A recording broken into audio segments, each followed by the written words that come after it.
पूर्वांचल की सियासत की बात हो और बाहुबलियों का जिक्र ना हो, ऐसा हो नहीं सकता।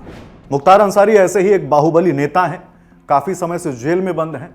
यूपी के मऊ से कई बार विधायक रहे मुख्तार अंसारी एक बार फिर इसी सीट से चुनाव लड़ने जा रहे हैं। ओम प्रकाश राजभर की सुहेलदेव भारतीय समाज पार्टी ने उन्हें मऊ सदर सीट से प्रत्याशी घोषित किया है। साल 2017 के विधानसभा चुनाव से पहले मुख्तार अंसारी की पार्टी कौमी एकता दल का बसपा में विलय कर दिया गया था। अब दोनों के रास्ते अलग हो चुके हैं। मुख्तार अंसारी का जन्म 1963 में यूपी के गाजीपुर जिले में हुआ। उनके दादा मुख्तार अहमद अंसारी कांग्रेस के अध्यक्ष रहे। पिता सुभानुल्लाह अंसारी एक कम्युनिस्ट नेता थे। शुरुआती पढ़ाई के बाद मुख्तार अंसारी कॉलेज पहुंचे। उस समय यूपी में ठेकेदारों का बोलबाला था। रेलवे, सड़क निर्माण, शराब, सब जगह ठेकेदारी चलती थी और उसी ठेकेदार की चलती थी जिसके पास ताकत होती थी। उस समय ठेकेदारी के कल्चर में पूर्वांचल का ठाकुर, भूमिहार खेमा ज्यादा सक्रिय था। 90 का दशक आते आते मुख्तार ने जमीन कब्जाने के लिए अपना गैंग शुरू किया। उनके सामने सबसे बड़े दुश्मन की तरह खड़े थे ब्रजेश सिंह। यहीं से मुख्तार और ब्रजेश के बीच गैंग वॉर शुरू हुई। ठेकेदारी का कल्चर परवान चढ़ रहा था और ब्रजेश सिंह टक्कर में थे।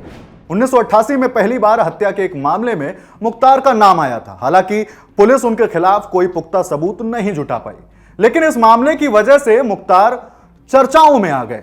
साल 1991 में मुख्तार और ब्रजेश के बीच संबंधों में निर्णायक मोड़ आया जब अवधेश राय की हत्या हो गई। वो बनारस की पिंडरा सीट से विधायक रह चुके और नरेंद्र मोदी के खिलाफ 2 लोकसभा चुनाव हार चुके अजय राय के बड़े भाई थे। अवधेश ब्रजेश सिंह के करीबी माने जाते थे। उनकी हत्या में मुख्तार गैंग का नाम आया तो तल्खी बढ़ गई। इसके बाद दोनों ही ओर से गैंगवॉर की घटनाएं सामने आने लगी। कभी छोटी गोलीबारी की वारदात होती जिसमें एक आध गुर्गे ढेर होते, तो कभी बड़े हमले किए जाते जिनमें 3-4 गुर्गे मारे जाते। साल 1995 में बीएचयू की स्टूडेंट यूनियन के जरिए मुख्तार अंसारी ने राजनीति में एंट्री ली। अगले ही साल उनके नाम के आगे विधायक लिखा गया। उसके बाद तो मुख्तार की ताकत और बढ़ गई।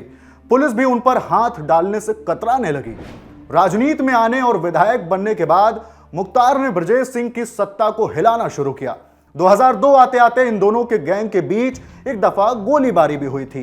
इसमें मुख्तार के 3 लोग मारे गए। खबर आई कि ब्रजेश सिंह इस हमले में घायल हो गया। उसके मारे जाने की भी अफवाह उड़ी। इसके बाद बाहुबली मुख्तार अंसारी पूर्वांचल में अकेले गैंग लीडर बनकर उभरे। कुछ साल आगे बढ़ते हैं। साल 2009 लोकसभा चुनाव आए। मुख्तार ने बनारस लोकसभा से पर्चा भरा। सामने थे भाजपा के मुरली मनोहर जोशी, वो जीत गए। लेकिन मुख्तार पर महज 17,000 वोटों के अंतर ने बीजेपी के इस बड़े नेता की जीत का रंग फीका कर दिया था। फिर 2012 का विधानसभा चुनाव आया। मुख्तार ने मऊ विधानसभा जीत ली। इसके पहले इसी सीट पर उन्होंने 2002 और 2007 में निर्दलीय जीत दर्ज की थी। 2012 की विधानसभा जीत से उत्साहित मुख्तार अंसारी ने 2014 में कहा कि नरेंद्र मोदी के खिलाफ लोकसभा चुनाव लड़ेंगे। बनारस से सामने कांग्रेस के अजय राय थे, जिनके भाई अवधेश की हत्या में मुख्तार का नाम सामने आया था। गहरी अदावत थी। कुछ ही दिनों में मुख्तार ने ऐलान किया कि सेकुलर वोटों का बंटवारा ना हो, इसलिए वो अपना नाम वापस ले रहे हैं। 3 साल बाद 2017 में मुख्तार अंसारी ने मऊ विधानसभा हथिया ली।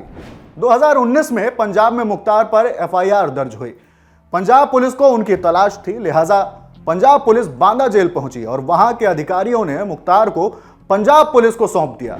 बाद में सुप्रीम कोर्ट के आदेश पर अप्रैल 2021 में अंसारी को फिर यूपी की बांदा जेल में ले जाया गया।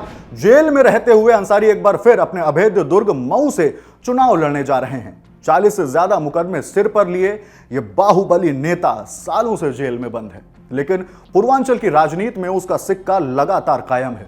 उसके समर्थक कहते हैं कि रॉबिनहुड अगर अमीरों से लूटता है तो गरीबों में बांटता भी है। उनके इलाके के लोग कहते हैं बतौर विधायक मुख्तार अंसारी ने अपने इलाके में काफी काम किया है। सड़कों, पुलों, अस्पतालों और स्कूल कॉलेजों पर उनका काम दिखता है। इस बार के चुनाव से पता चलेगा कि मऊ की सियासत में मुख्तार अंसारी का नाम आज भी जिंदा है या उनकी जमीन खत्म हो चुकी है। यह खबर लिखी थी आपके लिए साजिद ने और मैं हूं आपके साथ हिमांशु। कैमरे के पीछे हैं जतिन। शुक्रिया।